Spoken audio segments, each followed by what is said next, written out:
70.000 Reichsmarks. Ese era el precio de un cazador. ¿Cómo una máquina de 70.000 marcos resultó más eficaz que un tanque pesado? El secreto residía en la geometría y en la renuncia total a la torreta.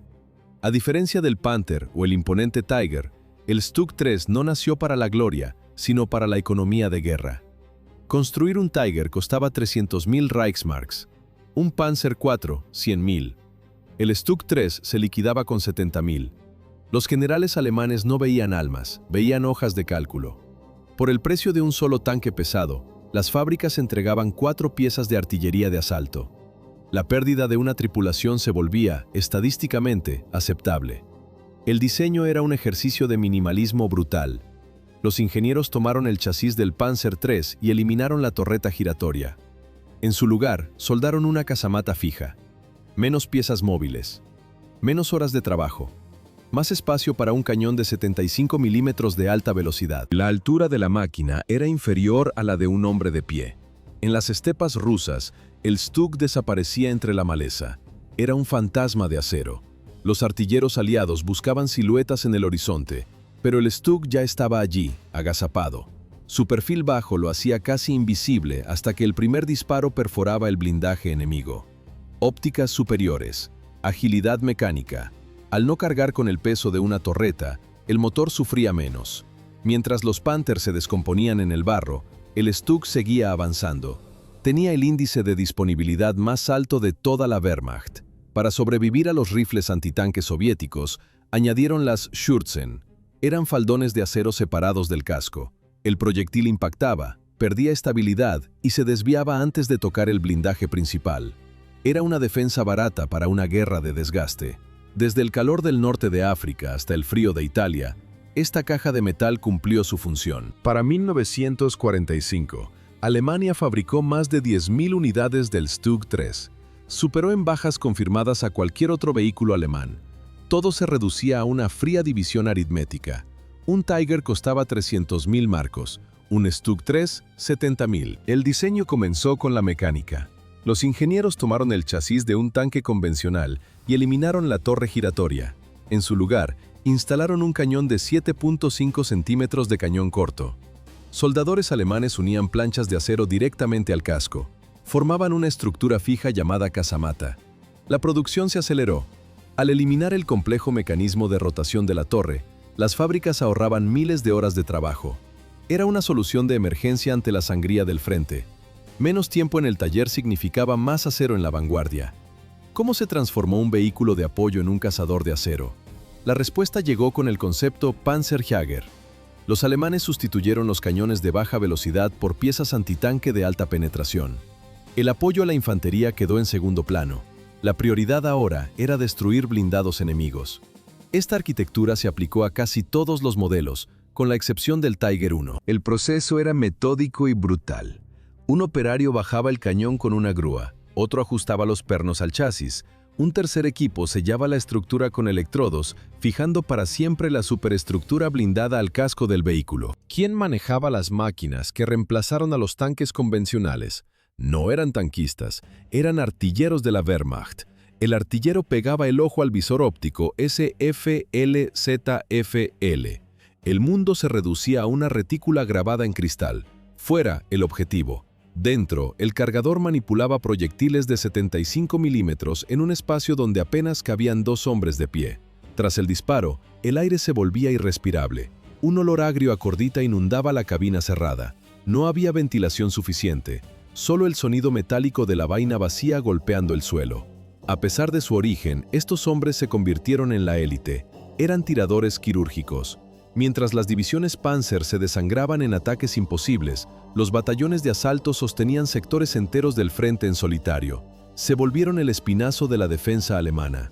En el cañón de cada Stug, las tripulaciones pintaban anillos blancos.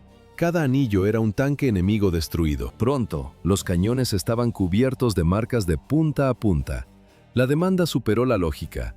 Apareció el Stug 42. Montaba un obús de 105 milímetros. El impacto de su munición de alto explosivo desintegraba posiciones fortificadas. La importancia táctica de estas piezas superó a los Panzer tradicionales. Eran más baratos, eran más rápidos de fabricar. En Italia, en Normandía y en las estepas rusas, el Stug se volvió el reemplazo natural de los tanques perdidos. La desesperación dictó la ingeniería. Los bombardeos aliados pulverizaron las líneas de montaje. Los alemanes empezaron a ensamblar máquinas usando piezas rescatadas de fábricas en ruinas. Chasis de un modelo, cañones de otro, planchas de acero de un tercero.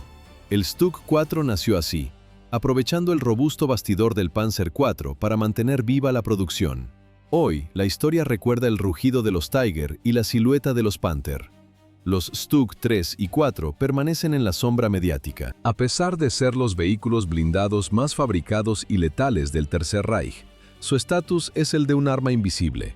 Su legado es el silencio de los campos de batalla donde quedaron abandonados. El asalto alemán se detuvo ante un muro de acero soviético.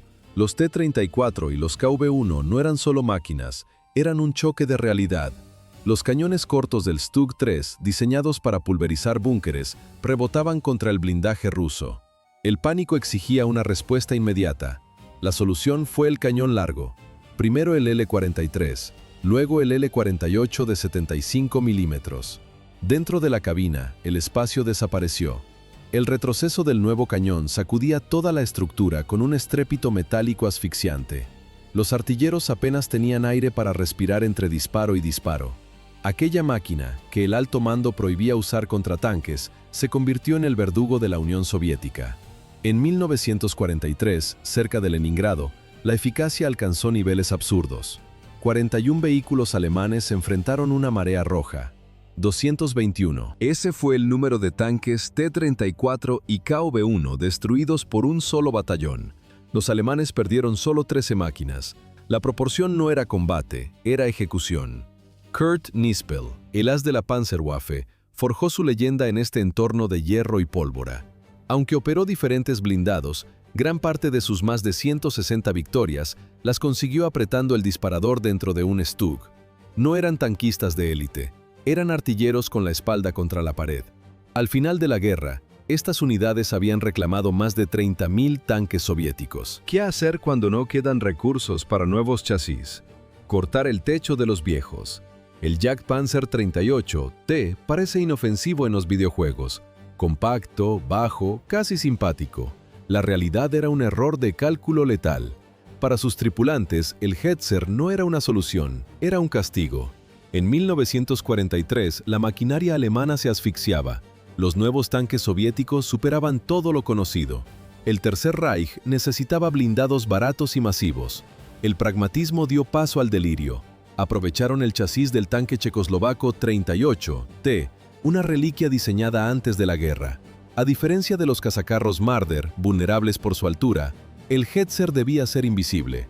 Los ingenieros ensancharon el casco y eliminaron la torre. En su lugar, montaron una casamata cerrada con un cañón PaK-39 de 75 milímetros. Era un arma excelente.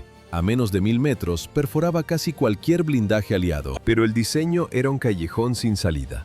El cañón estaba encajonado en una estructura demasiado pequeña. El margen de maniobra era ridículo, solo 5 grados de giro a la izquierda y 11 a la derecha. Si el objetivo se movía 1 centímetro más allá, el artillero quedaba ciego. El conductor debía girar todo el vehículo. Un movimiento brusco, el rugido del motor, el rastro de las orugas en el barro. La posición de emboscada quedaba expuesta al instante. La producción en masa arrancó en abril de 1944. Las fábricas trabajaban bajo el asedio de los bombardeos. El Hetzer fue el hijo del agotamiento industrial. Al final del conflicto, las líneas de montaje entregaron 2.500 ejemplares. Estas 2.500 máquinas fueron para quienes las tripulaban auténticos ataúdes móviles. El diseño del Hetzer obedecía a una lógica cruel: ser invisible para el enemigo. Con apenas 2 metros de altura, desaparecía tras cualquier matorral o seto del frente occidental. Pero ese perfil bajo escondía una trampa física. 4 hombres debían combatir en un espacio diseñado para 2. La mecánica interna desafiaba la lógica militar. El conductor ocupaba la parte frontal. Detrás, el artillero y el cargador se amontonaban en un solo lado del cañón. No había espacio para maniobrar. El artillero sentía el hombro del cargador clavado en sus costillas. El cargador, atrapado, debía estirarse por encima del protector del retroceso para alcanzar los proyectiles en el lado opuesto. El brazo izquierdo realizaba un esfuerzo antinatural. Esta disposición mecánica reducía la cadencia de tiro a la mitad respecto a otros blindados. El aire dentro de la caja de acero se volvía irrespirable. Imagina a 4 hombres sudando, respirando y gritando en un cubículo de metal ardiente. El calor del motor y los gases del disparo consumían el escaso oxígeno. La claustrofobia era una herida constante. Pero el verdadero horror era la ceguera. Un cazacarros vive de ver antes de ser visto. El Hetzer era un depredador ciego. El conductor solo tenía una ranura diminuta al frente. El artillero únicamente su mira telescópica. El cargador no veía nada del mundo exterior. El mando dependía de un solo hombre. El comandante buscaba objetivos a través de un periscopio de tijera estrecho. No había cúpula de visión total. No había ranuras laterales. Un veterano lo describió con precisión. Era como luchar con una venda en los ojos y tapones en los oídos. Si la infantería enemiga se acercaba por los flancos, la tripulación simplemente no lo sabía. En el silencio del interior, solo el comandante podía ser los ojos del grupo, pero para ver realmente debía asomarse por la escotilla, exponiendo su cabeza al fuego de los francotiradores. El resto del equipo esperaba en la oscuridad. El combate se libraba a ciegas. El blindaje lateral de la máquina era de apenas 20 milímetros, una protección ilusoria, casi simbólica. Sobre el techo descansaba una ametralladora MG-34, un diseño absurdo. Los ingenieros instalaron un sistema de cables y poleas para disparar desde el interior. Teóricamente, el artillero estaba a salvo. En la práctica, el arma era imposible de apuntar con precisión. ¿Qué ocurría al vaciar el tambor? El cargador contenía 50 o 75 disparos. Al agotarse, la seguridad terminaba. Un tripulante debía abrir la escotilla, asomar el cuerpo y trepar al techo bajo el fuego enemigo para recargar. Un suicidio en mitad del combate. El diseño del Hetzer era una contradicción mortal. El frente presentaba 60 milímetros de acero inclinado, una barrera sólida contra cañones aliados. Pero el resto era una cáscara de huevo. El techo tenía un espesor de 8 milímetros, una medida ridícula. Los fragmentos de artillería que estallaban en el aire perforaban el acero y mataban a la tripulación a través del techo. El peso destrozaba la mecánica. El chasis original fue diseñado para un tanque ligero de 10 toneladas. El Hetzer pesaba 16. El vehículo se hundía. La suspensión delantera cedía visiblemente por la carga del cañón y las planchas frontales. Era una máquina lenta y torpe. No podía seguir el ritmo de la infantería motorizada. La vulnerabilidad era absoluta. Los fusiles antitanque soviéticos perforaban los costados de 20 milímetros sin esfuerzo. El Ejército Rojo desplegó más de 2 millones de estas armas. Incluso las ametralladoras pesadas calibre 50 atravesaban el blindaje lateral. Las balas de los fusiles antitanque rusos despedazaban los costados del chasis. Para 50 tripulaciones, este tanque ciego se convirtió en un crematorio autopropulsado. Los ingenieros eliminaron el cañón convencional. En su lugar, instalaron un lanzallamas. Así nació el Flampanzer 38T. El vehículo avanza pesadamente hacia una barricada. El operario acciona el mecanismo. Una boquilla metálica escupe una mezcla viscosa de combustible. El chorro de fuego impacta contra el objetivo a 60 metros de distancia. La física era implacable. Para que el arma fuera efectiva, el blindado debía acercarse a quemarropa. 60 metros de alcance significaban que la unidad entraba directamente en la zona de destrucción de cualquier arma de infantería de 1944. Era un suicidio técnico. El calor dentro de la cabina se volvía insoportable. La mezcla inflamable irradiaba una temperatura que calentaba las paredes de acero desde el interior. El aire se volvía denso. El olor a combustible saturaba los pulmones del conductor y el artillero. Estaban encerrados en una caja de metal llena de fuego líquido, frente a enemigos que harían lo que fuera por detonarlos antes de que se acercaran. El pánico superó a la disciplina. Muchas tripulaciones abandonaban estas máquinas completamente intactas, negándose rotundamente a entrar en combate con ellas. El miedo a morir quemados vivos era mayor que el miedo a un consejo de guerra. Sucedió durante el levantamiento de Varsovia de 1944. Los insurgentes polacos capturaron un ejemplar alemán y lo utilizaron para defender sus propias posiciones. La resistencia polaca empleó el vehículo capturado para proteger una barricada contra el avance de los tanques alemanes. En 1944, reclutas de 18 años quedaron atrapados en una caja de acero junto a 60 proyectiles masivos. Así comenzó la historia de los cazacarros pesados. El interior del Jack Panther era una trampa de metal. 5 hombres compartían el espacio con el enorme cierre del cañón y toneladas de munición. El aire pesaba. El olor a gasolina del motor Maybach Kime 12 inundaba el compartimento estanco. No había espacio para el error. El cargador manipulaba proyectiles de 50 libras en una penumbra constante. El comandante no podía limitarse a dirigir. Tenía que sacar medio cuerpo de la escotilla para ver algo, o ayudar al cargador con el peso del acero. Afuera, el blindaje frontal de 80 milímetros prometía seguridad. Adentro, la claustrofobia dictaba las reglas. Muchos de estos conductores jamás habían manejado un coche civil. El estrés del combate convertía la sofisticada transmisión en chatarra en pocos minutos. Un giro brusco y los mandos finales se destruían. La máquina de 46 toneladas quedaba inmóvil. Un blanco fijo. El cañón de 88 milímetros era su única defensa real. Los proyectiles salían a 1036 metros por segundo. Podían perforar cualquier tanque aliado a 3 kilómetros de distancia, pero la potencia tenía un precio físico. Sin torreta, el movimiento era mínimo. 12 grados. Ese era el límite total de giro lateral del cañón. Huesos rotos. Extremidades aplastadas por el acero. El cargador del Jack Panther vivía en un peligro constante, atrapado entre la pared de la cabina y el retroceso del cañón. Al disparar, el enorme bloque del cierre retrocedía con una fuerza de varias toneladas. El espacio era tan reducido que un error de pocos centímetros significaba la amputación. El estruendo metálico del cierre chocando contra los topes devoraba cualquier grito de dolor. En el caos del combate, las manos y piernas de los soldados de 18 años terminaban trituradas por su propia máquina. El estrés de un mecánico conductor de apenas 18 años aumentaba al saber que el cañón, dentro de la estrecha cabina, mutilaba regularmente a su propia tripulación.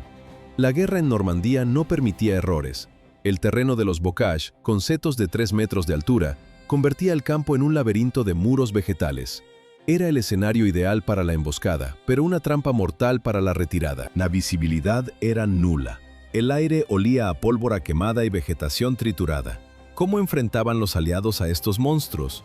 Aprendieron rápido. Atacar de frente era un suicidio. Los tanques aliados detectaban la posición y retrocedían. Luego, simplemente esperaban. La artillería o los cazabombarderos se encargaban del resto desde el cielo. Las tripulaciones operaban en pequeños grupos o en total aislamiento. Sin infantería que cubriera sus flancos, eran vulnerables a los equipos de bazucas escondidos en la maleza. Los proyectiles de 50 libras se agotaban. El combustible no llegaba. Un fallo en la transmisión significaba el fin, ya que no existían piezas de repuesto en el frente. A pesar de destruir decenas de blindados enemigos en minutos, el destino del Jack Panther era casi siempre el mismo. Sin suministros y rodeados, los soldados alemanes bajaban del vehículo, colocaban cargas explosivas y destruían sus propias máquinas. El cañón que mutilaba a los cargadores en Normandía nació por una sola razón. El Reich necesitaba una plataforma para su arma más letal, pero el tanque destinado a llevarla era un suicidio financiero. ¿Por qué el mando alemán abandonó la idea de un tanque convencional? La respuesta es simple.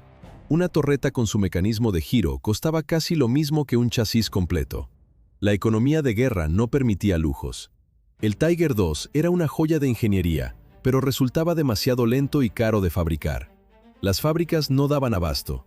El arma en cuestión era el PaK-43 L71, una evolución radical del legendario 88 milímetros del Tiger I. Mismo proyectil, vaina más grande, cañón más largo. El resultado fue una velocidad de salida aterradora. A 2000 metros de distancia, este cañón perforaba 132 milímetros de acero. Es una cifra brutal. Para entender el salto técnico hay que comparar. El Tiger I, a quemarropa, apenas alcanzaba los 120 milímetros de penetración. La realidad superó cualquier expectativa técnica. El nuevo cañón destruía más blindaje a 2 kilómetros que su predecesor a solo 100 metros. Con la aparición de los pesados IS-2 soviéticos, Berlín sacrificó la movilidad de las torretas por la fuerza bruta de un chasis sin protección rotatoria. El Tiger I perforaba 120 milímetros, mientras que el nuevo PaK-43 alcanzaba los 202. El intento de montar el cañón PaK-43 sobre chasis antiguos resultó en una cadena de fracasos de ingeniería. Los diseñadores buscaban un equilibrio imposible. Primero llegó el Nashorn, Tenía potencia, pero su blindaje era de papel y su silueta demasiado alta, un blanco fácil. Luego intentaron lo contrario con el Ferdinand, 70 toneladas de acero y 200 milímetros de protección frontal. El peso superaba la capacidad de carga de la gran mayoría de los puentes europeos de la época. Era una fortaleza lenta, poco fiable y atrapada en una orilla del río. ¿Cuál era la alternativa?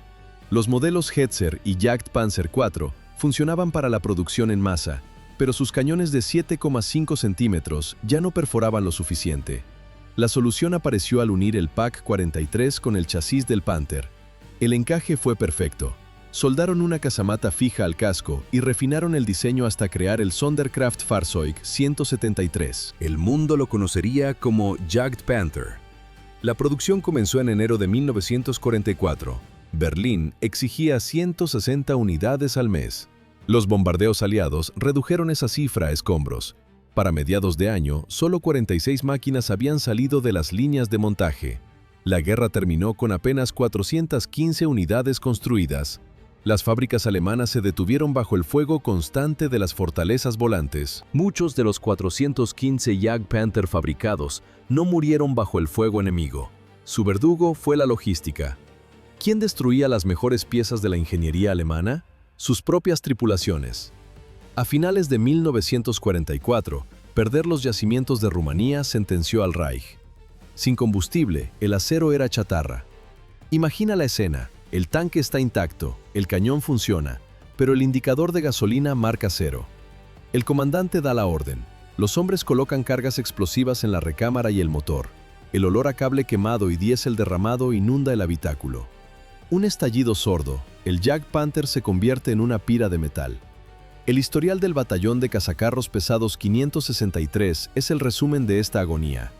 En un solo enfrentamiento, destruyeron 53 tanques soviéticos, una victoria aplastante sobre el papel. La realidad fue distinta. 12 de sus propias máquinas terminaron voladas por los aires. Los tanques funcionaban, las líneas de suministro no. 12 máquinas fueron inmoladas por sus propios hombres en una sola batalla. En el frente occidental, durante la batalla de las Ardenas, se repitió el patrón. Los Jagdpanther despedazaban columnas enteras de Sherman y Cromwell. Resistían hasta el último proyectil. Luego, los soldados prendían fuego a la tapicería y huían a pie. Los aliados avanzaban entre esqueletos de acero que ellos no habían logrado abatir. Tras la rendición, los ingenieros reales británicos tomaron el mando de las fábricas capturadas. Supervisaron la construcción de una docena de ejemplares para su análisis. Querían entender ese diseño inclinado que rebotaba sus proyectiles. Rasgos de estos vehículos terminaron en el ADN de tanques como el Centurion o el M48 Patton. Hoy, solo 3 de estos cazacarros sobreviven en condiciones de marcha. Uno de ellos permanece en el Museo de Tanques de Bovington. Es el testimonio de una máquina que superó a sus rivales, pero fue devorada por el hambre de su propio ejército. 3. Mientras los hombres del batallón 563 dinamitaban sus máquinas por falta de combustible, Hitler soñaba con monstruos de 180 toneladas. El mando alemán ya no habitaba la misma realidad que sus soldados. La paranoia dictaba el diseño. En el verano de 1943, los nuevos blindados soviéticos sacudieron la confianza del Reich. Berlín temía que sus legendarios cañones de 88 milímetros quedaran obsoletos. La respuesta no fue la eficiencia, sino la desmesura. En apenas 4 años, la Panzerwaffe pasó de enfrentar al enemigo con piezas de 37 milímetros a exigir el despliegue del colosal PaK-44, 128 milímetros de acero puro, un salto técnico nacido del pánico, no de la estrategia. Hitler exigía una fortaleza móvil. El proyecto del tanque Maus, una mole de 180 toneladas, debía portar ese cañón. Pero el Maus era una quimera lejana. El frente no podía esperar a un gigante imposible. Decidieron forzar el cañón en un chasis que ya estuviera en las líneas de montaje. El problema era físico. La pieza pesaba demasiado. Era demasiado grande. Las leyes de la ingeniería chocaban con el deseo del Führer. ¿Cómo poner semejante masa sobre orugas sin que la máquina se hundiera en el primer fango? Para lograrlo, los ingenieros estiraron los límites del metal. Tuvieron que alargar el casco del Tiger II casi 60 centímetros. 2 pies de acero extra solo para que el gigantesco cierre del cañón pudiera retroceder sin aplastar a la tripulación. Tras una cadena de errores y pruebas fallidas, seleccionaron el chasis del Tiger II como la única base capaz de soportar el peso. El chasis alargado del Tiger II engendró al Jack Tiger, un monstruo de acero que se convirtió en la pesadilla personal de sus propios mecánicos. ¿Cómo reemplazar una transmisión destrozada en mitad del fango? El diseño era un callejón sin salida técnico. Para acceder a los engranajes, los mecánicos primero debían desmontar y extraer por completo el cañón principal, un bloque de acero de 7 metros de largo. En el frente, bajo el fuego y sin grúas industriales, la tarea era sencillamente imposible. 75 toneladas de peso en orden de combate, 225 milímetros de blindaje frontal con una inclinación de 75 grados. Una fortaleza móvil que aplastaba puentes y hundía caminos. El motor de 600 caballos de fuerza era el mismo que movía al Tiger I, una máquina 20 toneladas más ligera. La física no perdona. El motor trabajaba siempre al límite, devorando su propia vida útil en cada kilómetro. El crujido metálico de la transmisión al romperse era el sonido del final. Los engranajes, diseñados para vehículos menores, se hacían trizas bajo el esfuerzo de mover semejante masa. Las averías eran matemáticas. Cada 200 kilómetros, el Jack Tiger quedaba inmovilizado. Los ingenieros de las fábricas viajaban hasta la línea de fuego, hundiendo sus botas en el barro para buscar soluciones imposibles. No había diseño que pudiera salvar una máquina que desafiaba las leyes de la ingeniería. Los veteranos que habían sobrevivido al frente oriental a bordo de los Ferdinand conocían bien este calvario. Aquellas tripulaciones eran cazadores de tanques letales, expertos en el manejo del cañón de 88 milímetros y blindajes de 200 milímetros. Esperaban que el Jack Tiger corrigiera los errores del pasado, como la falta de ametralladoras de casco. Pero el peso seguía siendo el mismo verdugo. Muchos de estos hombres fueron transferidos de los maltrechos Ferdinand directamente a las nuevas unidades de Jack Tiger. Los veteranos que sobrevivieron al frente oriental ahora enfrentaban un nuevo desafío manual. Debían operar un cañón de 7 metros de largo. El montaje del Jack Tiger era una mole de acero y cristal, pero su propio peso era su veneno. Al avanzar por terreno irregular, el cañón vibraba sin control. Las sacudidas eran tan violentas que desalineaban la óptica de tiro. La precisión desaparecía antes de ver al enemigo. Para evitarlo, la tripulación debía fijar el tubo con un pesado cerrojo exterior. Solo podían desbloquearlo segundos antes del combate. Un error de cálculo y el arma era inútil. El proceso de carga era una tortura física. Los proyectiles de 128 milímetros se dividían en dos piezas. Primero la ojiva, luego la carga propulsora. El cargador levantaba 28 kilos de metal en un espacio asfixiante. Se escuchaba un golpe seco, un estruendo metálico del proyectil entrando en la recámara. El ritmo era lento, la munición escasa. Solo 38 disparos por vehículo. Pero un impacto directo desintegraba cualquier tanque aliado a 3 kilómetros de distancia. La potencia era absoluta, la logística inexistente. El Reich apenas fabricó 80 unidades. Las bombas aliadas despedazaron las líneas de montaje una y otra vez. No había repuestos, no había tiempo. Para la ofensiva de las Ardenas, en el invierno de 1944, la red ferroviaria alemana era un montón de escombros retorcidos. La mayoría de los Jack Tiger jamás llegó a disparar un solo proyectil por culpa de averías mecánicas en el trayecto. ¿Para qué convertir 100 chasis defectuosos en monstruos de 70 toneladas? Para salvar el orgullo y los recursos de un imperio en guerra. Abril de 1942, el día del cumpleaños de Hitler. Ferdinand Porsche y Henschel presentan sus prototipos para el futuro Tiger I. El diseño de Porsche es una pesadilla de ingeniería. Utiliza un sistema propulsor de gasolina y electricidad. Dos motores de combustión mueven generadores y estos, a su vez, alimentan motores eléctricos. En teoría, elimina la transmisión mecánica compleja. En la práctica, es un desastre. El aire dentro del compartimento apesta a gasolina quemada. Los cables se calientan. El sistema eléctrico colapsa bajo su propio peso. Henschel gana el contrato por ser más simple y fiable. Pero hay un problema político y económico. Porsche, confiado en su victoria, ya ha fabricado 100 chasis completos. Son miles de horas de trabajo y toneladas de acero especial que no pueden terminar en la chatarra. 70 toneladas. Ese es el peso final del engendro nacido del reciclaje. Es el equivalente a 2 tanques Sherman juntos. Para mover esta masa, el sistema de Porsche, diseñado originalmente para un tanque medio de 30 toneladas, es forzado al límite. La orden es clara. soldar una estructura masiva sobre el chasis descartado y montar el cañón de 88 milímetros. Un obrero suelda las placas de acero de la nueva casamata. Las chispas saltan sobre el metal frío. No hay torreta giratoria. Es una fortaleza estática. El arma es el cañón 88 milímetros L71. Tiene el mismo calibre que el del Tiger I, pero con casi el doble de carga propulsora. Su cañón es más largo. Su velocidad de salida es extrema. Es el cazacarros más potente de Alemania, capaz de vaporizar cualquier blindado aliado a 2000 metros de distancia. Pero la realidad geográfica es distinta a la del polígono de tiro. La mayoría de los puentes europeos no soportan 70 toneladas. Los caminos de barro se tragan las orugas. La máquina es una trampa mortal para sus propios tripulantes. A pesar de los fallos, el alto mando decide bautizar al gigante. En honor a su creador, el vehículo recibe oficialmente el nombre de Ferdinand. El rastro de los Ferdinand en el frente no lo marcaron los proyectiles enemigos, sino las columnas de humo de sus propias detonaciones. Los equipos de demolición alemanes trabajaban sin descanso. No destruían tanques soviéticos, volaban los suyos. El culpable se escondía en el centro del casco. 2 motores de gasolina interconectados con generadores eléctricos. Una innovación de Porsche que se convirtió en una trampa de 70 toneladas. El sistema carecía de resistencia. El calor se acumulaba en el compartimento central hasta que los componentes se fundían. Era una agonía mecánica programada. ¿Podía una fortaleza móvil fallar por un simple charco? Sí. El sistema eléctrico era alérgico al lodo y a los desechos del campo de batalla. Un cortocircuito y el gigante moría en el sitio. En carretera, la velocidad máxima apenas alcanzaba los 29 kilómetros por hora. Campo tras campo, el vehículo solo podía gatear.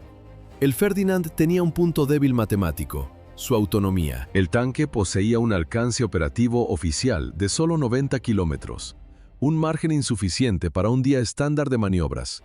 En la práctica, la mecánica colapsaba mucho antes de vaciar el primer depósito de combustible.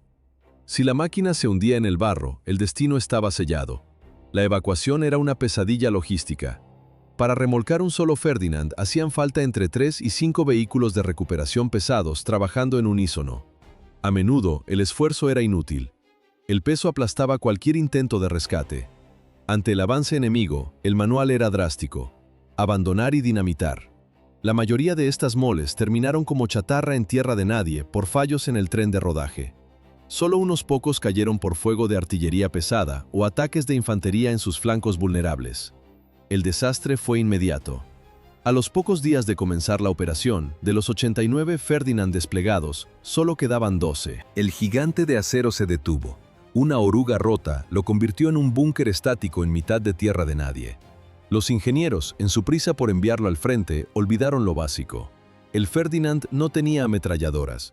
¿Cómo se defiende un monstruo de 70 toneladas sin una sola arma de corto alcance? La teoría era simple: la infantería debía protegerlo. La realidad fue distinta. El chasis atraía todo el fuego de la artillería soviética.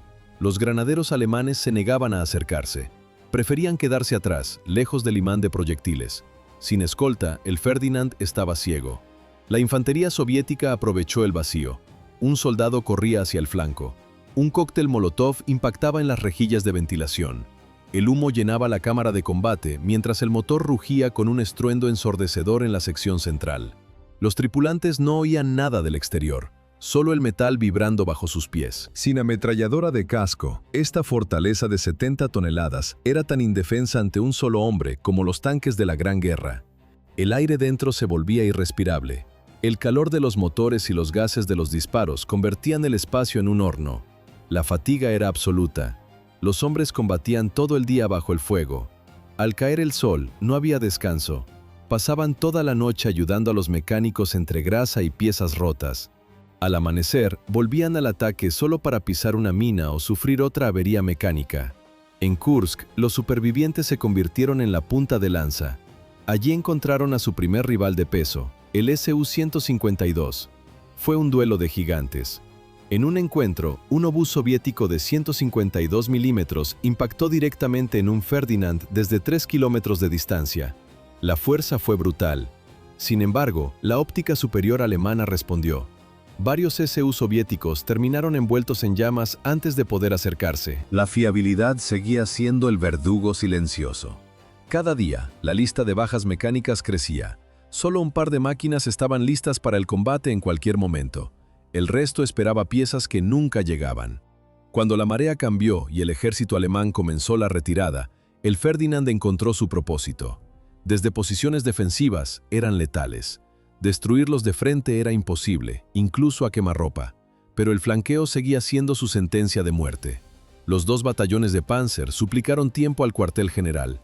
Necesitaban mantenimiento profundo. Los oficiales ignoraron los ruegos y ordenaron a las máquinas cubrir cada agujero en una línea de frente que se desmoronaba. El mismo colapso logístico que devoró a sus predecesores enterró pronto a las tripulaciones de los nuevos Jagdtiger.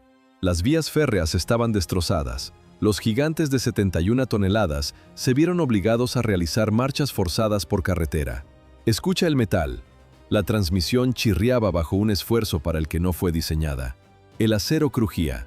El rugido del motor Maybach era una señal para los cazabombarderos aliados.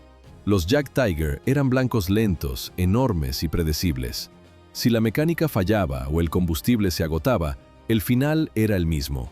Los alemanes dinamitaban sus propias máquinas para evitar que cayeran en manos enemigas.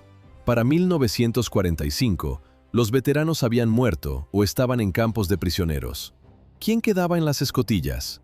Adolescentes sin experiencia. Jóvenes que sabían que la guerra estaba perdida. El pánico pesaba más que el blindaje. Durante un enfrentamiento con fuerzas estadounidenses, un Jagdtiger emboscó y destruyó un tanque Sherman desde una posición ideal. Pero el miedo rompió la táctica.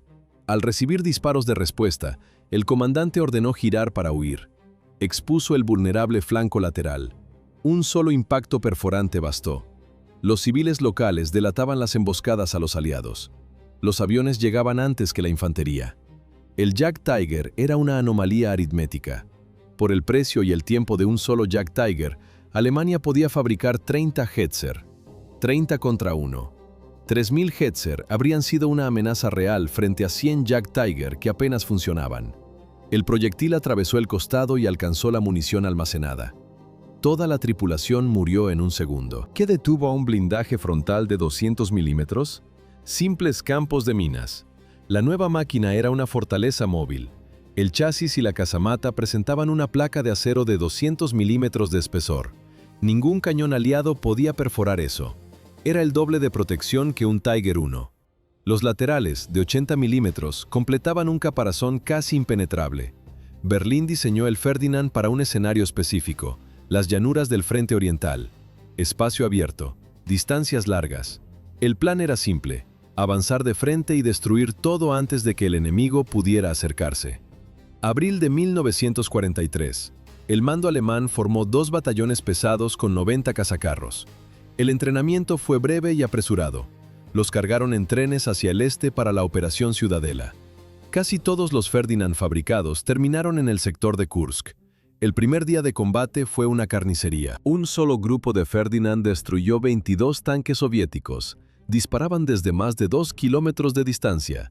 Los proyectiles de los T-34 y los cañones antitanque rebotaban en el frontal sin dejar marca. Incluso los pesados IS-2 fallaban al intentar detenerlos. Los monstruos de acero atravesaron las primeras líneas de defensa rusas en pocas horas. La invulnerabilidad era una ilusión. El retraso de la ofensiva permitió a los soviéticos sembrar el terreno con minas y obstáculos. 200 milímetros de acero frontal no sirven de nada contra una carga explosiva bajo la oruga. Las máquinas de 65 toneladas quedaban inmóviles tras una explosión sorda. Los Ferdinand avanzaban pesadamente por los campos minados y perdían las orugas una tras otra. No hubo apoyo suficiente de zapadores para limpiar el camino. Para salvar los 51 vehículos que sobrevivieron a Kursk, el mando ordenó su envío inmediato a la retaguardia para una modernización profunda. El Ferdinand debía morir para que naciera el Elefant. 39 de las 90 máquinas originales ya eran chatarra en la estepa. Los ingenieros intentaron corregir la ceguera y la vulnerabilidad. Instalaron una ametralladora en el chasis para defensa cercana. El comandante recibió finalmente una cúpula con visión perimetral. El nombre cambió, pero el peso seguía ahí. 70 toneladas de acero que desafiaban las leyes de la logística. Mientras tanto, aparecían el Jagdpanther y el Jagdtiger. Cañones temibles, pero esclavos de un ejército que se desmoronaba. ¿Qué podía detener a un monstruo de 70 toneladas con blindaje reforzado? La respuesta no fue un cañón, sino la geografía italiana. Tras el desembarco aliado en Anzio, los Elephant rodaron hacia el sur.